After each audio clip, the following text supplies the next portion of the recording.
저녁 7시 정희는 평소와 다름없이 부엌에서 저녁 준비에 한창이었다. 남편이 퇴근하기 전까지는 아직 1시간 정도 여유가 있었고 오늘은 남편이 좋아하는 된장찌개를 끓이기로 마음먹었다. 냉장고에서 꺼낸 두부를 썰면서 정희는 오늘 하루를 되돌아보았다. 아침에 시어머니께서 전화로 다음 주 생신 준비에 대해 말씀하셨던 것, 오후에 동네 마트에서 만난 이웃과 나눈 짧은 인사, 그리고 저녁 뉴스에서 들은 날씨 예보까지 평범하고 잔잔한 하루였다. 그때 휴대폰이 울렸다. 화면을 보니 모르는 번호였다. 정희는 잠시 망설였다.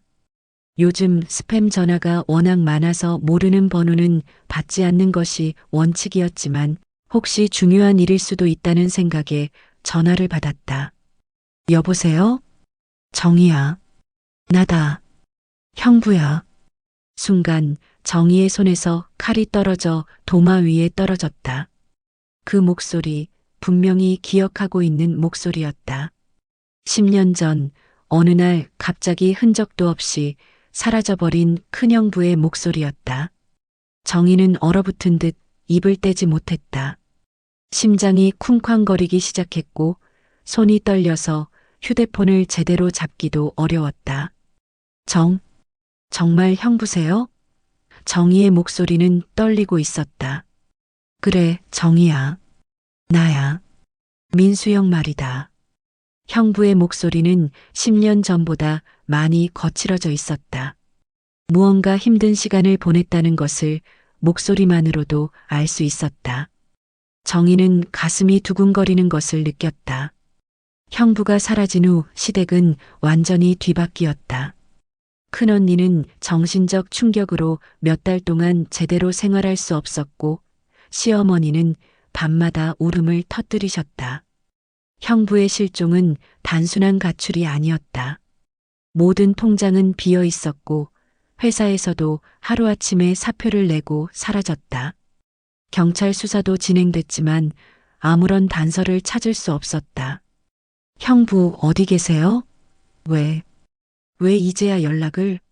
정희는 수많은 질문들이 머릿속에서 맴돌았지만 제대로 말을 잇지 못했다. 나 한국 들어왔어. 하지만 제발 아직 집에는 말하지 마. 형부의 목소리에는 간절함이 묻어 있었다. 정희야, 내가 부탁할 게 있어. 며칠만 시간을 달라. 형부 하지만 큰언니가, 어머니가 얼마나. 정희는 시댁 식구들의 얼굴이 떠올랐다. 특히 큰언니는 아직도 형부를 기다리고 있었다. 다른 사람들은 모두 형부가 바람이라도 피워서 도망간 거라고 수군거렸지만 큰언니만은 끝까지 형부를 믿었다. 알아, 다 알고 있어. 그래서 더 미안하고.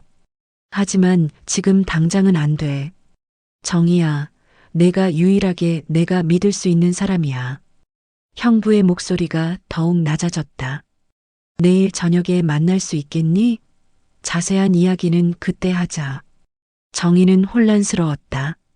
10년 만에 나타난 형부, 그리고 여전히 비밀을 요구하는 형부. 무엇보다 왜 하필 자신에게만 연락을 했을까? 하지만 형부의 목소리에 담긴 절박함을 외면할 수는 없었다. 알겠어요. 어디서 만날까요? 시내 카페로 와. 문자로 주소 보낼게. 그리고 정희야. 잠시 침묵이 흘렀다. 고마워. 정말 고마워. 전화가 끊어진 후 정희는 한동안 휴대폰을 든 채 서 있었다. 된장찌개는 이미 끓고 있었고 부엌에는 구수한 냄새가 퍼지고 있었다. 하지만 정희의 마음은 전혀 평온하지 않았다. 10년 전 그 충격적인 하루가 다시 떠올랐다. 형부가 사라진 날, 온 가족이 밤새 형부를 찾아 헤매던 날. 잠시 후 남편이 퇴근했다. 여보, 오늘 된장찌개네? 냄새 좋은데? 남편은 평소와 다름없이 인사했지만 정희는 제대로 대답하지 못했다. 마음 한구석에서 계속 형부의 목소리가 맴돌았다. 정희야, 내가 유일하게 내가 믿을 수 있는 사람이야. 그 말이 무슨 뜻일까? 그리고 형부는 지난 10년 동안 어디서 무엇을 하고 있었던 걸까? 저녁을 먹으면서도 정희는 계속 생각에 잠겨 있었다. 남편이 오늘 무슨 일 있었어? 표정이 안 좋네라고 물었지만 정희는 아니야. 그냥 좀 피곤해서라고 둘러댔다. 형부의 부탁을 지켜야 한다는 생각과 가족들에게 알려야 한다는 생각 사이에서 정희는 밤새 고민했다. 사흘이 지난 저녁 정희는 형부가 보낸 문자 주소를 따라 시내 한복판의 작은 카페로 향했다. 평소 잘 가지 않는 곳이라 길을 찾는 것도 쉽지 않았다. 마음은 더욱 복잡했다. 남편에게는 친구를 만나러 간다고 거짓말을 했고 시어머니께서 저녁에 전화하셨을 때도 자연스럽게 응대하기 어려웠다. 카페에 도착했을 때는 이미 해가 지고 있었다. 작고 조용한 카페였고 손님도 많지 않았다. 정희는 문 앞에서 잠시 망설였다. 정말 형부일까? 10년이라는 시간이 사람을 얼마나 바꿔놓았을까? 그런 생각들이 머릿속을 스쳐 지나갔다. 문을 열고 들어서자 구석진 자리에 앉아 있는 한 남자가 눈에 띄었다. 모자를 깊숙이 눌러 쓰고 있었지만 정희는 한눈에 알아볼 수 있었다. 바로 형부였다. 하지만 10년 전에 그 건장하고 당당했던 모습은 온데간데 없었다. 수척해진 얼굴, 깊게 패인 주름, 그리고 어딘지 모르게 초조해 보이는 표정. 형부. 정희는 조심스럽게 다가갔다. 형부가 고개를 들었다. 정희야 왔구나. 앉아라. 목소리는 여전히 친숙했지만 어딘가 지쳐있는 느낌이었다. 정희가 자리에 앉으려는 순간 형부 옆에 앉아있던 소년이 눈에 띄었다. 12살 정도로 보이는 아이였는데 형부를 닮은 듯한 눈매를 하고 있었다. 정희는 깜짝 놀라 멈칫했다. 얘는 내 아들이다. 형부가 담담하게 말했다. 정희야, 이 일은 너만 알아야 해. 정희는 충격에 숨이 막혔다. 아들, 형부에게 아들이 있다고? 그럼 큰언니는 뭐가 되는 건가? 수많은 질문들이 머릿속에서 폭발했지만 정희는 아무 말도 할 수 없었다. 준호야, 인사해라. 이분이 고모다. 형부가 아이에게 말했다. 안녕하세요.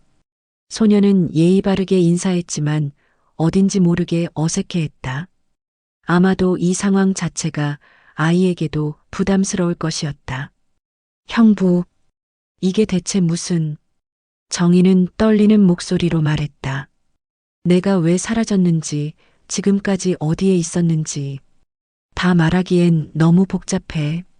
형부는 커피잔을 두 손으로 감싸쥐고 있었다. 하지만 이 아이만큼은 부정할 수 없어. 내 피야, 정희야. 정희는 소년을 다시 바라봤다. 확실히 형부를 닮았다. 특히 눈이 똑같았다. 하지만 이 상황이 현실이라는 게 믿어지지 않았다. 10년 전 형부가 사라진 이유가 이것 때문이었던 걸까? 그럼 큰언니는 아시는 거예요? 정희는 조심스럽게 물었다. 형부는 고개를 저었다. 아직 몰라. 그래서 내게 부탁하는 거야. 일단은 시간이 필요해. 하지만 형부, 이건 너무... 정희는 말을 잇지 못했다. 이런 큰 비밀을 자신이 혼자 감당하기엔 너무 무거웠다. 나도 알아. 너한테 너무 큰 부담을 지우는 거라는 걸. 형부의 목소리에 미안함이 묻어 있었다. 하지만 지금 상황이 복잡해. 준호 엄마 일도 있고. 준호 엄마요? 정희는 더욱 혼란스러웠다. 지금은 말할 수 없어. 하지만 곧 모든 걸 정리할 거야. 그리고 집으로 돌아갈 거야. 형부는 소년의 머리를 쓰다듬었다. 준호도 할아버지, 할머니를 만나야 하고 소녀는 가만히 앉아 있었지만 어른들의 대화를 조용히 듣고 있는 듯 했다. 아마 자신에 대한 이야기라는 걸 알고 있을 것이다. 형부, 그런데 왜 하필 저한테만? 정희가 물었다. 너는 가족 중에서 가장 침착하고 현명해. 그리고 무엇보다 이런 상황을 이해해 줄 것 같아서. 형부는 정희를 바라보며 말했다. 다른 사람들은 아직 받아들이기 어려울 거야. 정희는 형부의 말을 이해할 수 있었다. 시어머니나 다른 시누이들에게 갑자기 이런 이야기를 한다면 어떤 일이 벌어질지 상상하기 어렵지 않았다. 하지만 그렇다고 해서 이 비밀을 계속 혼자 간직하고 있을 수는 없었다. 일주일만 더 기다려줘. 일주일 후에는 모든 걸 정리해서 집으로 돌아갈 거야. 형부가 간절하게 말했다. 정희는 소년을 다시 바라봤다. 이 아이도 자신의 가족을 그리워할 텐데. 아버지와 함께 있지만 할아버지, 할머니, 그리고 이모들을 만나고 싶을 것이다. 하지만 지금 상황으로서는 그것도 쉽지 않아 보였다. 알겠어요, 형부. 일주일만 기다릴게요. 정희는 결국 고개를 끄덕였다. 하지만 마음 한구석에서는 불안감이 계속 자리 잡고 있었다. 이 일주일이 과연 평온하게 지나갈 수 있을까? 카페를 나서면서 정희는 복잡한 심경이었다. 형부와 소년의 뒷모습을 바라보면서 앞으로 벌어질 일들이 걱정되기 시작했다. 형부와의 만남 이후 며칠이 흘렀다. 정희는 평소와 다름없이 생활하려고 노력했지만 마음 한구석에서는 계속 그날의 일이 맴돌았다. 특히 소년의 모습이 자꾸만 떠올랐다. 형부를 닮은 그 눈빛, 조용히 앉아있던 모습, 그리고 고모라고 불렀던 그 목소리. 오늘은 시어머니의 칠순 생신 준비가 있는 날이었다. 시댁 식구들이 모두 모여서 준비를 하기로 했는데 정희는 평소보다 더 일찍 시댁에 도착했다. 마음을 정리하기 위해서라도 바쁘게 움직이는 것이 좋을 것 같았다. 어머님, 일찍 왔어요. 정희는 시어머니께 인사를 드렸다. 그래, 정희야. 고생이 많다. 오늘도 내가 많이 도와줘야겠어. 시어머니는 평소와 다름없이 다정하게 대답하셨지만 정희는 왠지 마음이 무거웠다. 만약 형부의 이야기를 시어머니가 아신다면 어떤 표정을 지으실까? 곧이어 시누이들이 하나둘 도착하기 시작했다. 둘째 시누이 미영이가 먼저 왔고 이어서 셋째 시누이 수진이도 도착했다. 두 사람 모두 평소보다 한껏 치장하고 와서는 거실 소파에 앉아 수다를 떨기 시작했다. 어머니, 오늘 손님들 몇 분 정도 오시는 거예요? 미영이가 물었다. 한 20분 정도 될 거야. 친척들이랑 동네 어른들 몇 분. 시어머니가 대답하셨다. 정희는 부엌에서 준비를 시작했다. 나물 무치기, 전 부치기, 국 끓이기까지 해야 할 일이 산더미였다. 평소라면 시누이들도 도와줄 텐데 오늘은 왠지 모두 거실에 앉아서 이야기만 하고 있었다. 정희야, 와서 이것 좀 봐. 수진이가 불렀다. 이 국간이 어때? 좀 싱거운 것 같은데. 정희는 손을 씻고 거실로 가서 국을 맛봤다. 간이 적당했지만 수진이의 표정을 보니 더 짜게 하라는 뜻인 것 같았다. 조금 더 간을 해드릴까요? 정희가 조심스럽게 물었다. 그래, 내가 손맛은 좀 있잖아. 어머니도 내 음식을 좋아하시니까. 미영이가 거들었지만 그 말투에는 어딘지 모르게 씁쓸함이 묻어 있었다. 정희는 다시 부엌으로 들어가 소금을 조금 더 넣었다. 하지만 마음 한구석에서는 불쾌감이 올라왔다. 매번 이런 식이었다. 힘든 준비는 모두 정희의 몫이고 시누이들은 지시만 하거나 나중에 와서 손님들 앞에서는 마치 자신들이 다 준비한 것처럼 행동했다. 언니, 큰언니는 언제 와요? 수진이가 시어머니께 물었다. 아, 미숙이는 오늘 못 와. 몸이 안 좋다고 하네. 시어머니의 목소리에 걱정이 묻어 있었다. 정희는 칼질하던 손을 멈췄다. 큰언니가 몸이 안 좋다고?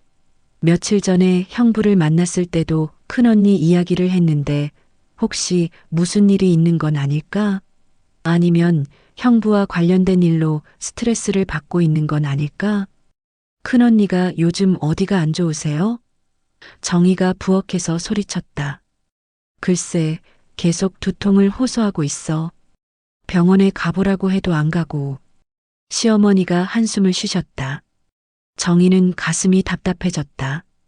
큰언니는 형부가 사라진 후로 계속 우울증과 불안감에 시달려왔다.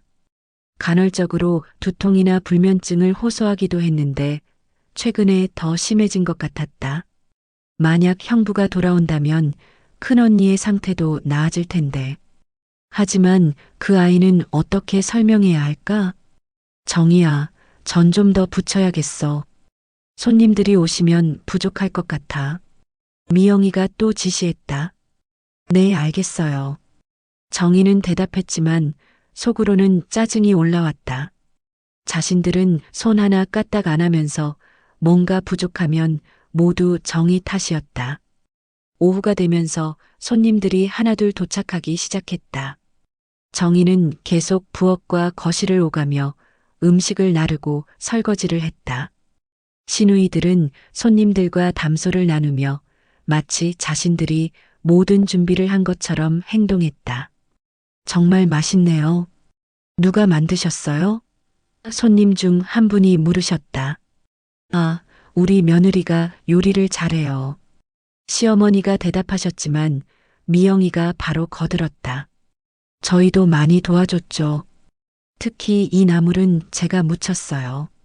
정희는 씁쓸한 미소를 지을 수밖에 없었다. 그 나물은 정희가 새벽부터 일어나서 준비한 것이었는데 손님들이 돌아가신 후 정희는 혼자서 설거지를 하고 있었다. 시누이들은 이미 일이 있다며 하나둘 집으로 돌아갔고 시어머니는 피곤하다며 방에서 쉬고 계셨다. 설거지를 하면서 정희는 형부의 모습을 떠올렸다. 그 수척한 얼굴, 그리고 옆에 서 있던 소년. 과연 이 가족이 그 진실을 받아들일 수 있을까? 특히 시누이들의 반응은 어떨까?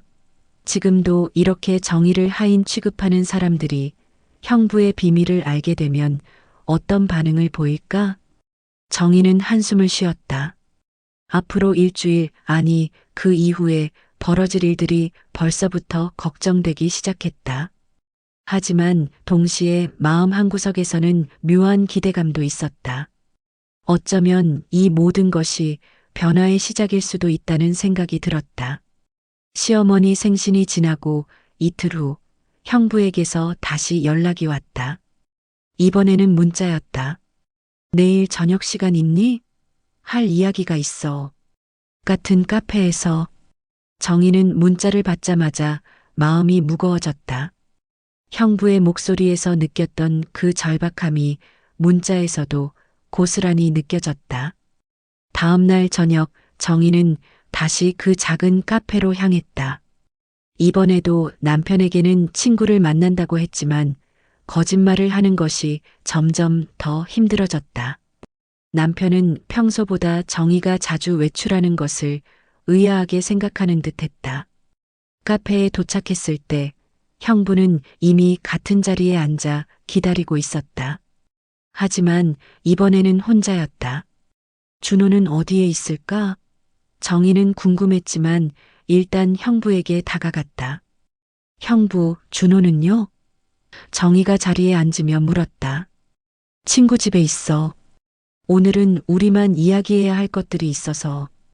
형부의 표정은 지난번보다도 더욱 심각해 보였다. 정희는 커피를 주문한 후 형부를 바라봤다. 며칠 사이에 더 야위어진 것 같았다. 무엇보다 눈가에 깊은 피로감이 역력했다. 정희야, 내가 10년 동안 왜 사라졌는지 지금은 다 말할 수 없다. 하지만 언젠간 밝혀야겠지. 형부는 커피잔을 두 손으로 감싸쥐고 말했다. 형부, 그동안 대체 어디서 뭘 하고 계셨던 거예요? 정희는 조심스럽게 물었다.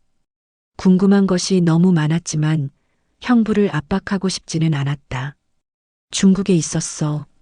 처음에는 사업 때문에 갔던 거였는데 일이 너무 복잡하게 꼬이면서 형부는 말을 잇지 못했다. 그곳에서 준호 엄마를 만났고 준호가 태어났어. 정희는 숨을 깊게 들이쉬었다. 그럼 큰언니와는? 미숙이한테는 정말 미안해. 하지만 그때는 돌아올 수가 없었어. 사업이 망하면서 빚더미에 앉게 됐고 여기 있던 사람들한테 피해를 줄 수 없었어. 형부의 목소리가 떨리기 시작했다. 하지만 연락도 안 하고. 정희는 말끝을 흐렸다. 그때의 상황을 떠올리니 가슴이 아팠다. 큰언니가 밤새 울던 모습, 시어머니가 경찰서를 찾아다니던 모습, 연락하고 싶었어. 매일매일 연락하고 싶었어. 하지만 할 말이 없었어. 빚더미에 앉아서 아무것도 해결하지 못한 채로 어떻게 집에 돌아가겠어? 형부는 고개를 숙였다. 정희는 형부의 말을 들으며 복잡한 감정이 들었다. 이해할 수 있는 부분도 있었지만 여전히 받아들이기 어려운 부분도 많았다. 그럼 지금은 어떻게 된 거예요? 빚은 해결됐고요. 대부분 정리됐어. 중국에서 다른 일을 하면서 조금씩 갚아나갔지. 그리고 준호 엄마가 많이 도와줬어. 형부의 목소리에 미묘한 감정이 묻어 있었다. 준호 엄마는 어떤 분이세요? 정희는 조심스럽게 물었다. 형부는 잠시 망설이더니 입을 열었다. 좋은 사람이야. 내가 힘들 때 많이 도와줬고, 하지만 지금은 더 이상 같이 있을 수 없어. 왜요? 준호가 자라면서 한국에 있는 가족들을 궁금해하기 시작했어. 할아버지, 할머니, 이모들에 대해서 계속 물어보더라고. 형부는 준호를 생각하는 듯 잠시 미소를 지었다. 그리고 나도 가족들이 그리웠어. 특히 미숙이가. 정희는 가슴이 뭉클해졌다. 큰언니는 아직도 형부를 기다리고 있었다. 다른 사람들이 뭐라고 하든 상관없이 형부가 언젠가는 돌아올 것이라고 믿고 있었다. 형부, 그럼 이제 정말 돌아오실 거예요? 정희가 물었다. 그래. 하지만 형부는 정희를 똑바로 바라봤다. 정희야, 이건 너무 큰 비밀이야. 준호가 있다는 것, 그리고 지난 10년간의 일들. 이걸 어떻게 설명해야 할지. 정희는 떨리는 목소리로 말했다. 형부, 이건 너무 큰 비밀이에요. 왜 하필 저한테만 말하세요? 형부는 잠시 정희를 바라보더니 진심 어린 목소리로 대답했다. 넌 가장 믿을 수 있는 사람이니까. 그리고 가장 현명해. 다른 사람들은, 특히 어머니나 다른 애들은 이걸 받아들이기 어려울 거야. 그 말에 정희는 묘한 자부심과 동시에 더 큰 부담을 느꼈다.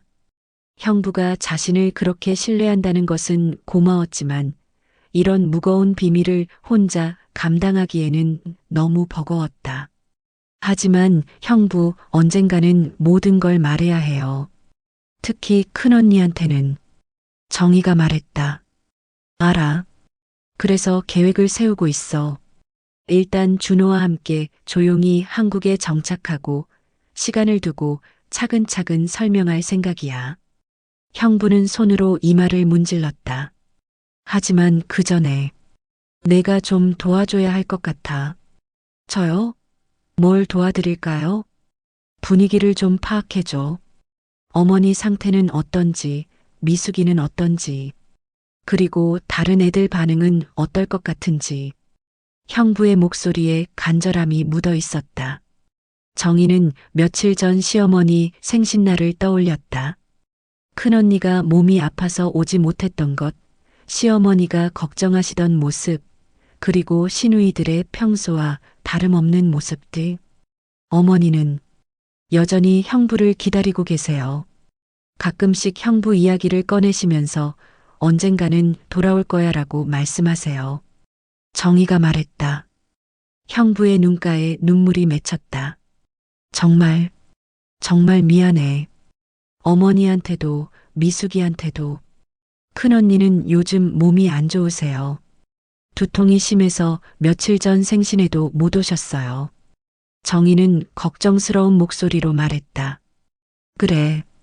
형부는 주먹을 꽉 쥐었다. 내 때문에 미숙이가 그렇게. 형부, 이제라도 돌아오시는 거잖아요. 늦었다고 생각하지 마세요. 정희는 형부를 위로했다. 고마워, 정희야. 정말 고마워. 형부는 정희의 손을 잡았다. 내가 아니었다면 정말 어떻게 해야 할지 몰랐을 거야. 정희는 형부의 손이 많이 거칠어져 있다는 걸 느꼈다. 10년간 고생한 흔적이 고스란히 남아 있었다. 며칠만 더 기다려줘. 준비를 마치고, 그리고 용기를 내서 집으로 돌아갈게. 형부가 말했다. 형부, 준호는 이 상황을 이해하고 있나요? 정희가 물었다. 어느 정도는. 똑똑한 아이야. 자기 상황이 복잡하다는 걸 알고 있어. 하지만 한국 가족들을 만나고 싶어 해. 특히 할머니를 많이 궁금해 하더라고. 형부는 아들을 생각하며 미소를 지었다. 정희는 준호의 모습을 떠올렸다. 예의 바르고 조용했지만 눈빛에서는 호기심이 느껴졌다. 아마도 아버지에게서 들은 한국 가족들에 대한 이야기를 궁금해했을 것이다. 그럼 정말로 일주일 후에는? 정희가 확인하듯 물었다. 그래. 더 이상 미룰 수 없어. 준호도 학교를 가야 하고 나도 이제 책임을 져야 해. 형부의 목소리에 결연함이 묻어 있었다. 카페를 나오면서 정희는 더욱 복잡한 심경이었다. 형부의 사정을 들으니 이해가 되는 부분도 있었지만 동시에 앞으로 벌어질 일들이 걱정되었다. 특히 시댁 식구들의 반응이 어떨지, 그리고 준호라는 존재를 어떻게 받아들일지가 가장 큰 문제였다. 집으로 돌아가는 길에 정희는 큰언니를 떠올렸다. 10년 동안 기다려온 큰언니가 형부와 다시 만났을 때 어떤 표정을 지을까? 기쁨일까? 분노일까?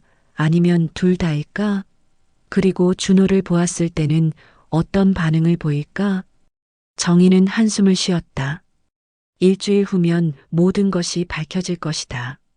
그때까지는 이 무거운 비밀을 혼자 간직해야 한다. 형부와의 두 번째 만남 이후 정희는 평소보다 더 조심스럽게 행동하려고 노력했다. 하지만 마음 한구석에서 계속 불안감이 자리 잡고 있어서 자신도 모르게 평소와 다른 행동을 보이게 됐다.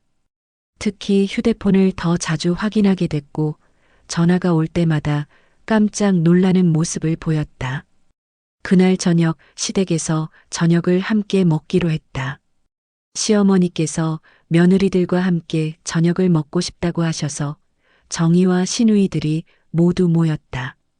큰언니는 여전히 몸이 좋지 않아 참석하지 못했지만 둘째 미영이와 셋째 수진이는 왔다. 오늘 뭘 해드릴까요? 정희가 시어머니께 물었다. 간단하게 찌개나 끓여서 먹자. 너무 거창하게 할 필요 없어. 시어머니께서 말씀하셨다. 정희는 부엌으로 들어가서 저녁 준비를 시작했다. 냉장고에서 김치를 꺼내 김치찌개를 끓이기 시작했고 밥도 새로 해서 따뜻하게 준비했다. 시누이들은 거실에서 시어머니와 함께 이야기를 나누고 있었다. 엄마, 미숙 언니는 정말 몸이 많이 안 좋은 거예요? 미영이가 걱정스럽게 물었다. 그러게. 요즘 너무 말이 없고 밥도 제대로 안 먹는다고 하더라고. 시어머니의 목소리에 걱정이 묻어 있었다. 정희는 부엌에서 그 대화를 들으며 가슴이 무거워졌다. 큰언니의 상태가 생각보다 심각한 것 같았다.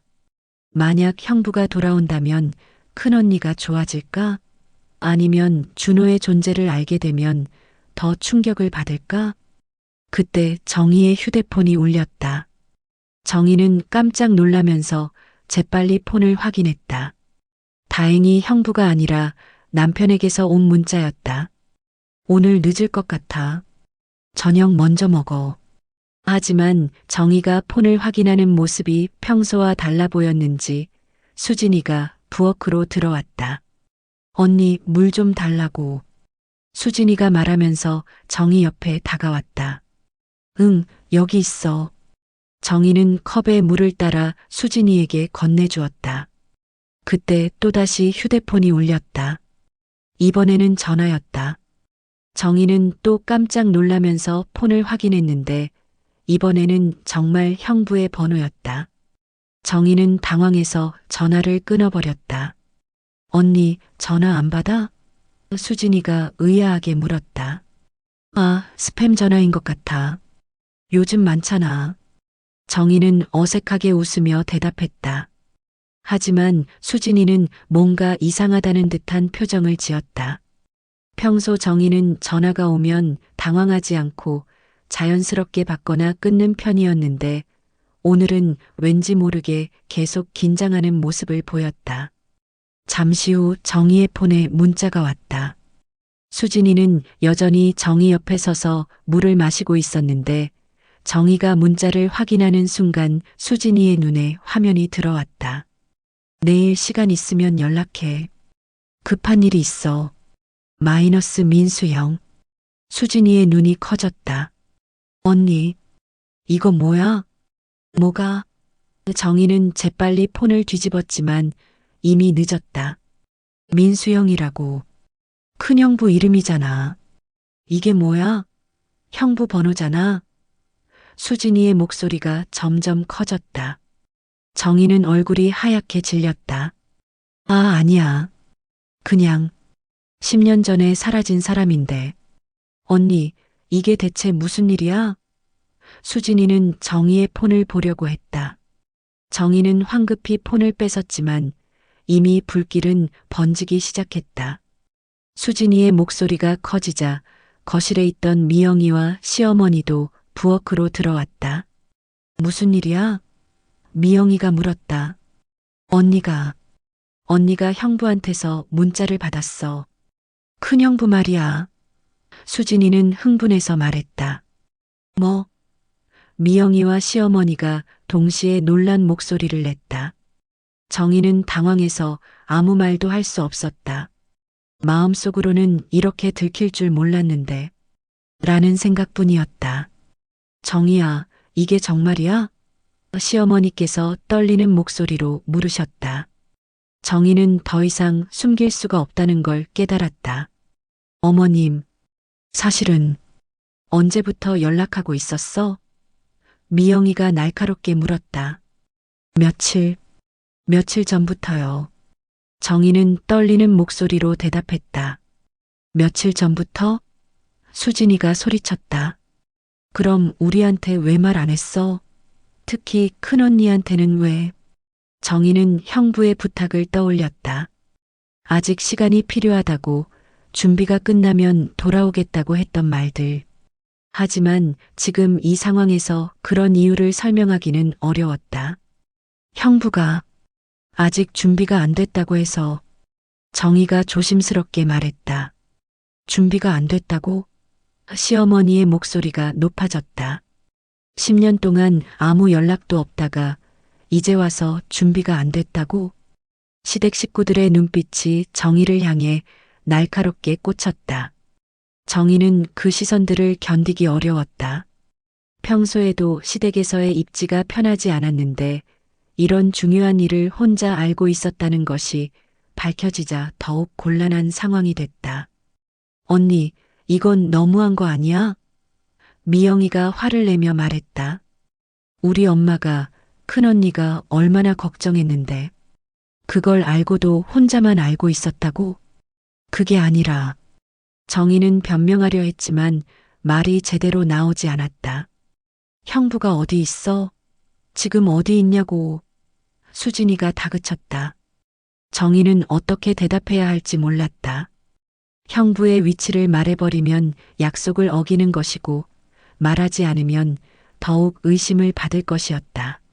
한국에 있어요. 정희는 결국 일부분만 말했다. 한국에 있다고? 그럼 왜 집에 안 와? 시어머니께서 목소리를 높이셨다. 그 순간 정희의 폰이 또 울렸다. 이번에는 형부가 직접 전화를 걸어온 것이었다.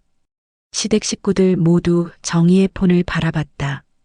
받아봐. 미영이가 명령조로 말했다. 정희는 떨리는 손으로 전화를 받았다. 여보세요? 정희야, 아까 전화를 끊어서. 혹시 무슨 일 있어? 형부의 목소리가 들렸다. 전화 너머로 들리는 형부의 목소리에 시댁 식구들의 표정이 더욱 굳어졌다. 정말로 형부였다.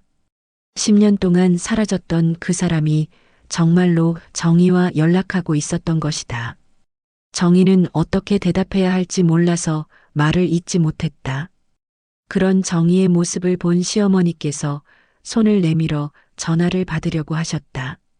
어머님, 정희가 당황해서 말했지만 이미 상황은 걷잡을 수 없이 흘러가고 있었다. 시어머니께서 정희의 손에서 휴대폰을 받아드셨다. 그 순간 부엌은 정적에 휩싸였다. 10년 동안 기다려온 아들의 목소리를 다시 듣게 된 어머니, 그리고 그 사실을 혼자만 알고 있었던 며느리를 바라보는 시누이들의 시선이 교차했다. 민수야, 정말 너냐? 시어머니의 목소리는 떨리고 있었다. 전화 너머에서 형부의 당황하는 목소리가 들렸다. 어머니? 어머니세요? 그래, 엄마야. 너 이 나쁜 놈아. 10년 동안 어디 있었어? 시어머니의 목소리에는 그리움과 분노가 뒤섞여 있었다. 정희는 옆에서 바라보며 가슴이 조여왔다. 이렇게 갑작스럽게 상황이 터져버릴 줄 몰랐다. 형부도 분명 당황스러울 것이다. 어머니, 죄송해요. 정말 죄송해요. 형부의 목소리가 작아졌다. 미영이가 참지 못하고 끼어들었다. 형부, 대체 10년 동안 어디서 뭘 하고 있었어요? 큰언니가 얼마나 걱정했는데. 수진이도 거들었다. 그리고 왜 정희 언니한테만 연락했어요? 우리는 가족이 아니에요? 전화 너머로 형부의 한숨소리가 들렸다. 미안해. 정말 미안해. 하지만 지금 전화로는 뭐? 시어머니께서 목소리를 높이셨다. 10년 동안 한 번의 연락도 없었으면서 이제 와서 전화로는 안 된다고? 정희는 더 이상 가만히 있을 수 없었다. 어머님, 형부가 곧 집에 오신다고 했어요. 꼭? 언제? 미영이가 다그쳤다. 며칠 안에요. 정희는 정확한 날짜를 말하기 주저했다. 시어머니께서 분노를 터뜨리셨다. 너 지금까지 우리를 속였다는 거냐? 이렇게 중요한 일을 혼자만 알고 있으면서. 정희도 더는 참을 수 없었다. 평소에 시댁에서 받아온 서러움, 그리고 이번 일로 인한 억울함이 한꺼번에 올라왔다. 저는 숨긴 게 아니라 기다린 거예요. 정희의 목소리도 높아졌다. 언젠가 진실이 드러나길. 그리고 형부가 말하더군요. 가족에게 돌아오고 싶다고. 기다렸다고. 수진이가 비웃듯이 말했다. 그럼 우리는 뭐야? 우리는 기다릴 자격도 없어? 그게 아니에요. 정희는 답답함에 소리쳤다. 형부가 아직 준비가 안 됐다고 해서. 준비가 뭐가 안 됐다는 거야? 미영이가 따졌다. 그때 전화 너머에서 형부의 목소리가 들렸다. 어머니, 제발 정희를 탓하지 마세요. 모든 게 제 잘못이에요. 시어머니께서 전화를 향해 소리치셨다. 그럼 너는 왜 안 와? 왜 계속 미루고 있어? 어머니, 복잡한 사정이 있어요. 하지만 곧 갈게요. 복잡한 사정? 시어머니의 목소리가 더욱 날카로워졌다. 10년 동안 복잡한 사정이었다는 거냐? 정희는 형부가 말하지 못하는 그 복잡한 사정이 무엇인지 알고 있었다. 준호의 존재. 하지만 그 이야기는 형부가 직접 해야 할 일이었다. 형부, 그냥 오세요. 정희가 전화를 향해 말했다. 이제 더 이상 숨길 수도 없고 와서 직접 설명하세요. 전화 너머에서 잠시 침묵이 흘렀다. 그리고 형부의 결연한 목소리가 들렸다. 알겠어요.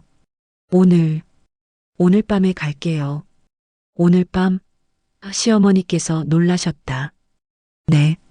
더 이상 미룰 수 없겠네요. 어머니. 그리고 모든 분들께 죄송합니다. 형부의 목소리에서 각오가 느껴졌다. 전화가 끊어진 후 부엌은 다시 정적에 휩싸였다. 모두가 방금 일어난 일을 제대로 받아들이지 못하고 있는 것 같았다. 오늘 밤에 온다고? 미영이가 중얼거렸다. 10년 만에. 수진이도 믿기 어렵다는 듯이 말했다. 시어머니께서는 주저앉듯 의자에 앉으셨다. 미숙이한테 연락해야겠다. 어머니, 큰언니가 몸이 안 좋으시잖아요. 정희가 걱정스럽게 말했다. 그래도 알아야지. 남편이 돌아온다는데. 시어머니의 목소리가 떨렸다. 미영이가 정희를 째려봤다. 언니, 정말 우리한테 할 말 없어? 정희는 한숨을 쉬었다. 미안해. 정말 미안해. 하지만 형부가 간청해서. 간청? 수진이가 비꼬듯이 말했다. 그럼 우리 간청은 안 중요해? 10년 동안 걱정하면서 기다린 우리 마음은? 정희는 할 말이 없었다. 객관적으로 보면 시누이들의 말이 맞았다. 하지만 그때 형부의 절박한 목소리를 그리고 준호의 존재를 생각하면 함부로 말할 수도 없었던 상황이었다. 순간 거실은 얼어붙은 듯 조용해졌다. 모두가 각자의 생각에 잠겨 있었다. 10년 만에 돌아오는 가족, 그리고 그동안 숨겨져 있던 비밀들. 오늘 밤이 지나면 모든 것이 바뀔 것이라는 걸 모두가 알고 있었다. 정희는 마음 한구석에서 안도감을 느꼈다. 더 이상 혼자 이 무거운 비밀을 간직하지 않아도 된다는 것. 하지만 동시에 두려움도 몰려왔다. 과연 오늘 밤 형부가 모든 진실을 털어놓을 수 있을까? 그리고 가족들이 그 모든 것을 받아들일 수 있을까? 시어머니께서 천천히 고개를 들어 정희를 바라보셨다. 그 눈빛에는 분노보다는 깊은 상처가 담겨 있었다. 정희야. 시어머니의 목소리는 이제 조용했다. 너도 참 힘들었겠구나. 예상치 못한 말에 정희의 눈가가 촉촉해졌다. 시어머니께서 다시 말씀하셨다. 10년 동안 우리 모두 힘들었지만 너도 그 비밀을 혼자 간직하느라 얼마나 마음고생이 심했을까. 미영이와 수진이도 조금씩 표정이 누그러졌다. 분노 속에서도 언니의 입장을 이해하려고 노력하는 것 같았다. 어머니, 정희가 떨리는 목소리로 말했다. 정말 죄송해요. 하지만 형부가 꼭 필요한 시간이 있다고 해서. 이제 됐다. 시어머니께서 손을 들어 정희의 말을 막으셨다. 오늘 밤이면 모든 게 밝혀질 테니까. 미영이가 일어나며 말했다. 그럼 우리도 준비해야겠네요. 10년 만에 형부를 맞이할. 그래. 수진이도 고개를 끄덕였다. 큰언니한테도 연락드려야 하고. 시어머니께서 무거운 한숨을 내쉬며 일어나셨다. 그동안 텅 비어있던 그 방도 치워야겠구나. 정희는 가족들의 모습을 보며 마음이 복잡했다. 분노와 원망, 그리움과 기대가 뒤섞인 감정들. 오늘 밤 형부가 돌아오면 과연 이 모든 것들이 어떻게 정리될까? 해가 저물어가는 창밖을 바라보며 정희는 조용히 중얼거렸다. 이제 정말 시작이구나. 10년 동안 멈춰있던 시간이 오늘 밤부터 다시 흘러가기 시작할 것이었다. 그 시간이 가족들에게 치유를 가져다 줄지 아니면 더 큰 상처를 남길지는 아무도 알 수 없었다. 하지만 적어도 이제 더 이상 도망칠 곳은 없었다. 진실과 마주할 시간이 온 것이다. 저녁 8시 정각, 시댁 현관문이 조용히 열렸다. 모두가 거실에서 숨을 죽이고 기다리고 있던 그때 형부가 모습을 드러냈다. 10년 전보다 훨씬 수척하고 지쳐 보이는 모습이었지만 여전히 눈에는 결연한 의지가 담겨 있었다. 그리고 그 옆에는 12살 정도의 소년이 어색하게 서 있었다. 어머니, 형부는 문턱에 서서 깊이 고개를 숙였다. 10년 만에 돌아왔습니다. 시어머니는 소파에서 일어나려다 다시 주저앉으셨다. 너무 오랫동안 기다려온 순간이라 오히려 현실감이 들지 않았다. 미영이와 수진이는 형부를 바라보며 복잡한 표정을 지었다. 반가움과 분노, 그리고 당황스러움이 뒤섞인 감정들이었다. 민수야. 시어머니의 목소리는 떨리고 있었다. 정말 너구나. 형부는 신발을 벗고 거실로 들어왔다. 그리고 소년의 손을 잡고 시어머니 앞에 섰다. 어머니, 죄송합니다. 도망치듯 떠났던 제 잘못입니다. 변명의 여지가 없습니다. 그럼 이제 와서 사과하면 다 되는 거야? 미영이가 날카롭게 말했다. 10년 동안 우리가 얼마나 걱정했는데. 형부는 고개를 끄덕였다. 모든 걸 감수하겠습니다. 하지만 먼저 여러분께 소개할 사람이 있습니다. 모든 시선이 소년에게 집중됐다. 소년은 긴장한 듯 형부의 손을 꽉 잡고 있었다. 정희는 그 모습을 보며 가슴이 먹먹해졌다. 이 아이에게는 아무 잘못이 없는데 어른들의 복잡한 사정 때문에 이런 상황에 놓이게 된 것이었다. 이 아이는 제 아들입니다. 형부의 목소리는 떨리고 있었지만 또렷했다. 이름은 준호고 올해 12살입니다. 시어머니의 얼굴이 창백해졌다. 아들이라고? 네, 제 아들입니다. 형부는 준호의 어깨에 손을 올렸다. 준호야, 인사해라. 할머니시다. 준호는 깊이 고개를 숙였다. 안녕하세요, 할머니. 아버지께서 할머니 이야기를 많이 해주셨어요. 그 순간 거실은 정적에 휩싸였다. 시어머니는 손으로 가슴을 짚으며 깊이 숨을 들이쉬셨다.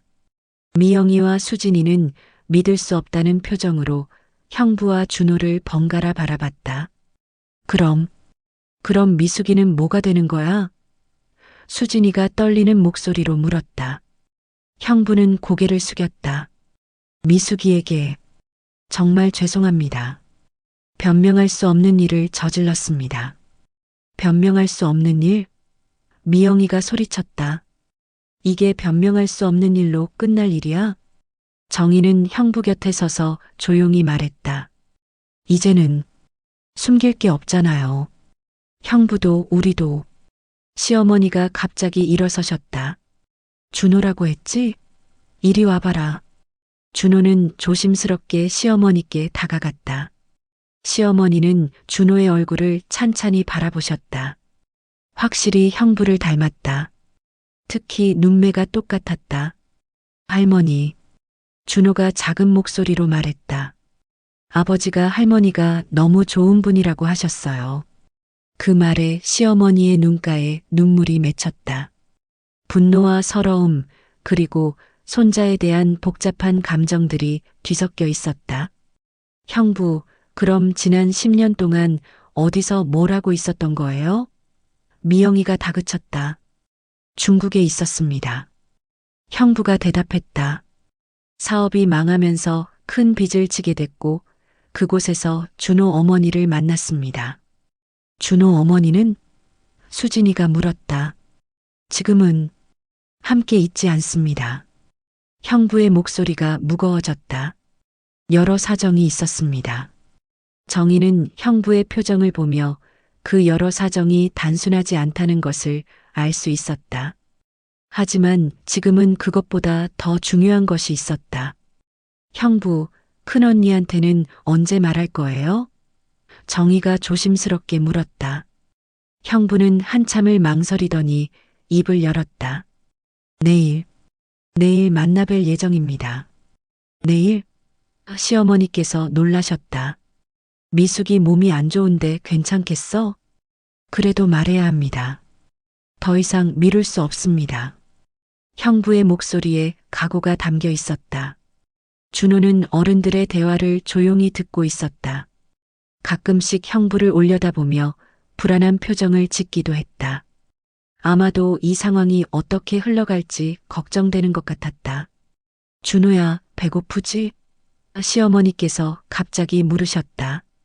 조금 배고파요. 준호가 솔직하게 대답했다. 그럼 할머니가 뭔가 해줄게. 시어머니는 부엌으로 향하셨다. 아마도 복잡한 감정을 정리할 시간이 필요하신 것 같았다. 정희는 시어머니를 따라 부엌으로 갔다. 어머님, 제가 도와드릴게요. 정희야. 시어머니의 목소리는 떨리고 있었다. 이게 꿈이야, 현실이야? 현실이에요, 어머님. 형부가 돌아오셨어요. 정희는 시어머니의 손을 잡았다. 그런데 저런 아이를 데리고 시어머니는 한숨을 쉬셨다. 미숙이가 이걸 알면 어떻게 될까? 정희도 그 점이 가장 걱정됐다. 큰언니는 지금까지 형부만을 기다려왔다. 다른 사람들이 뭐라고 해도 형부를 믿고 기다려온 큰언니에게 이런 진실을 말한다는 것이 거실에서는 여전히 무거운 분위기가 흘렀다. 미영이와 수진이는 형부에게 지난 10년에 대한 설명을 요구했고 형부는 최대한 자세히 이야기하려고 노력했다. 하지만 준호가 있는 상황에서 모든 것을 다 말하기는 어려웠다. 형부, 그럼 이제 여기서 살 거예요? 수진이가 물었다. 일단은 준호 학교 문제도 해결해야 하고 여러 가지 정리할 일들이 있습니다. 형부가 대답했다. 학교? 미영이가 되물었다. 그럼 정말로 여기서 살겠다는 거네요?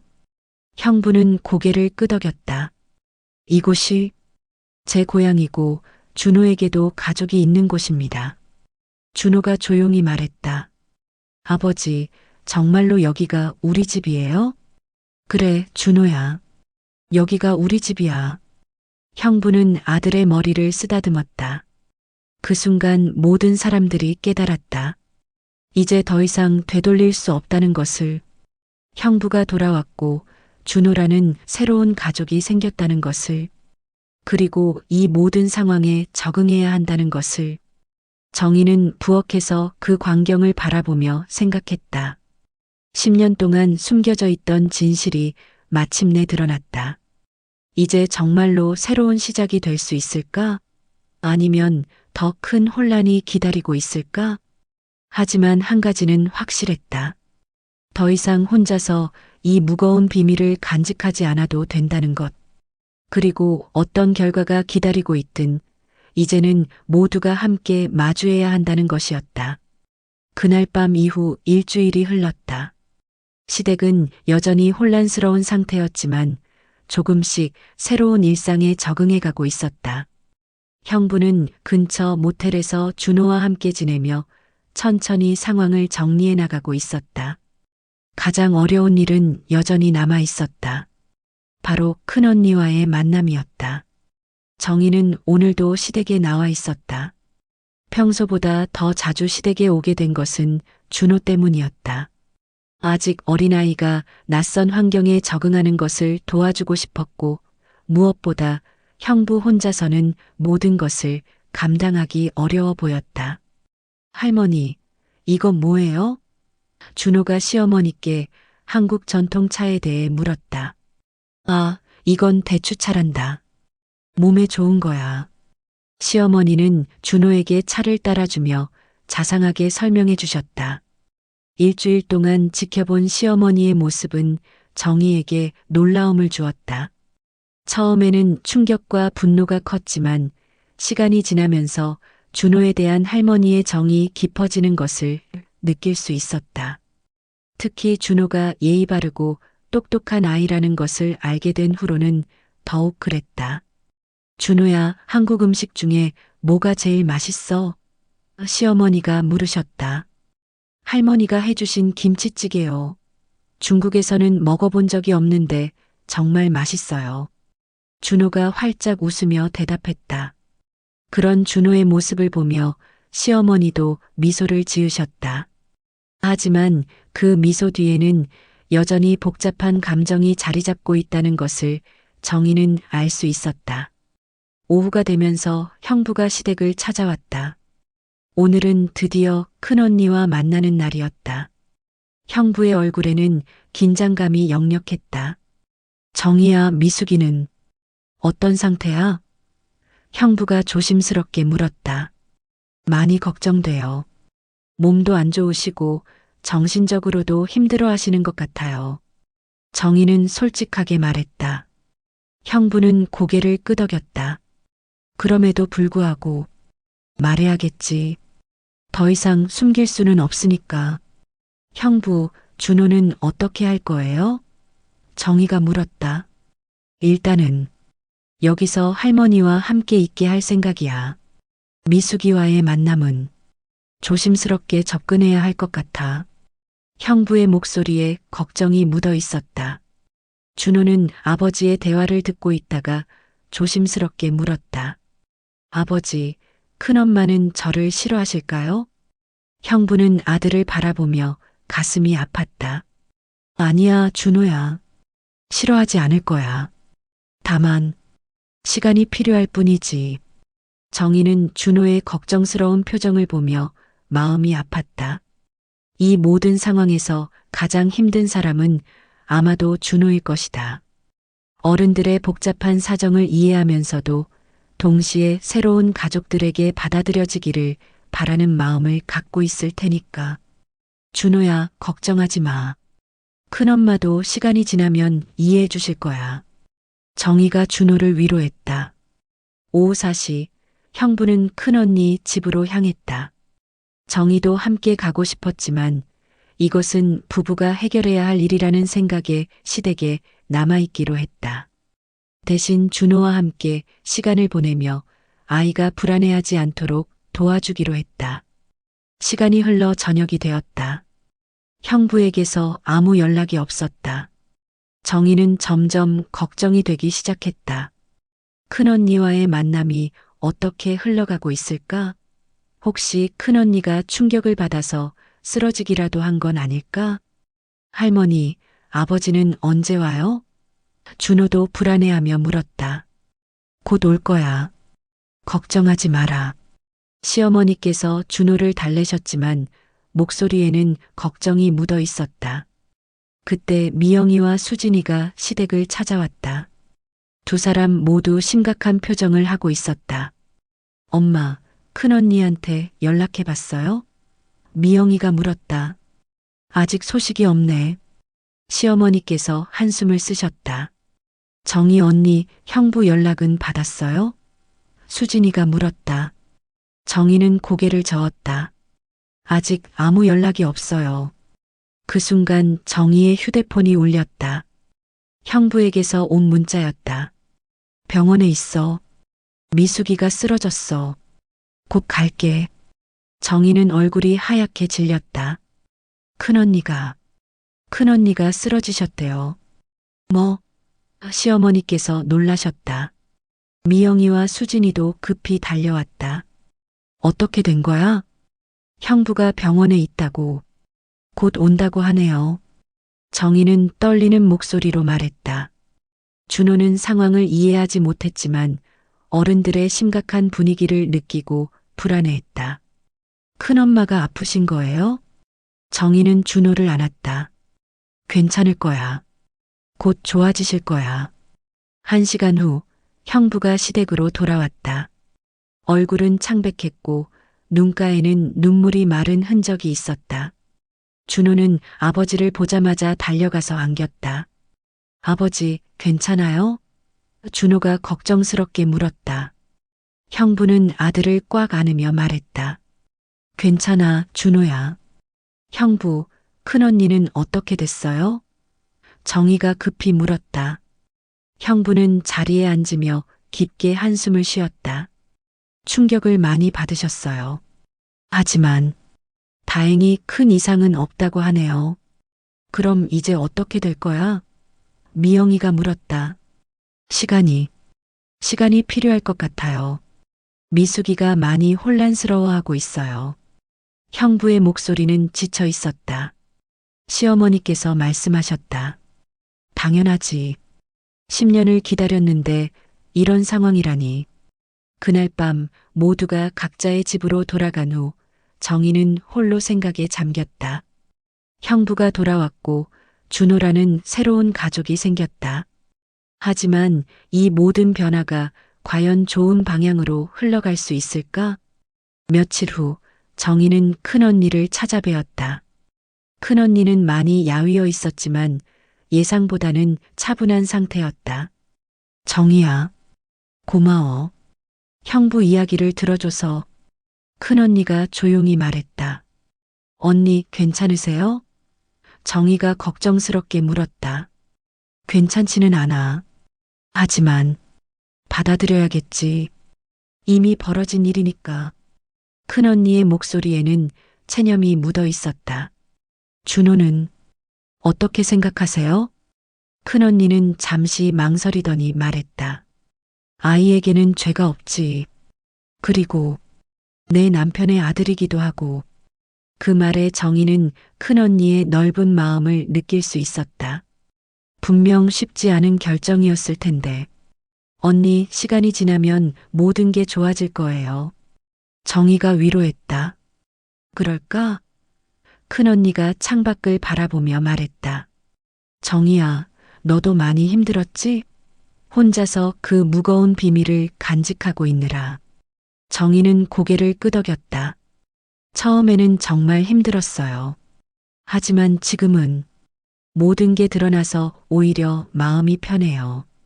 그로부터 한 달이 지났다. 준호는 근처 초등학교에 전학을 했고 조금씩 한국 생활에 적응해 가고 있었다.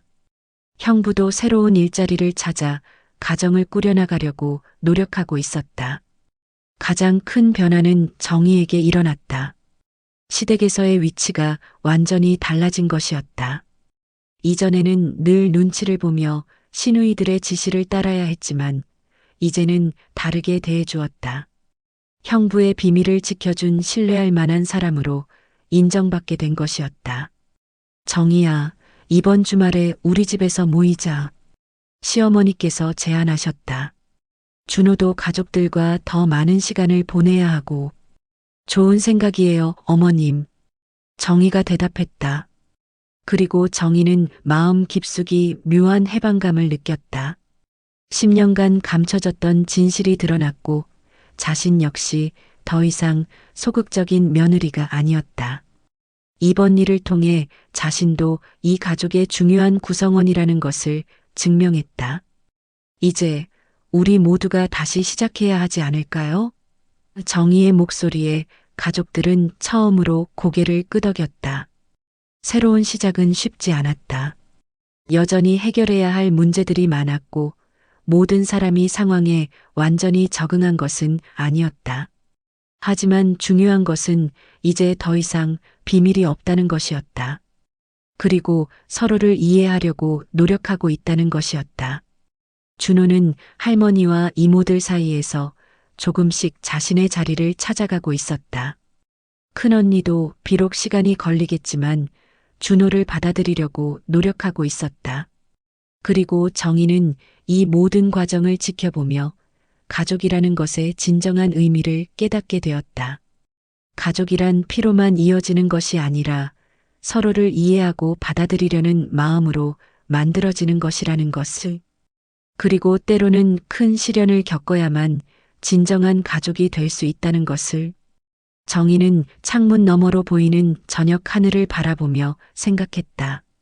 앞으로도 쉽지 않은 날들이 기다리고 있겠지만 이제는 혼자가 아니다.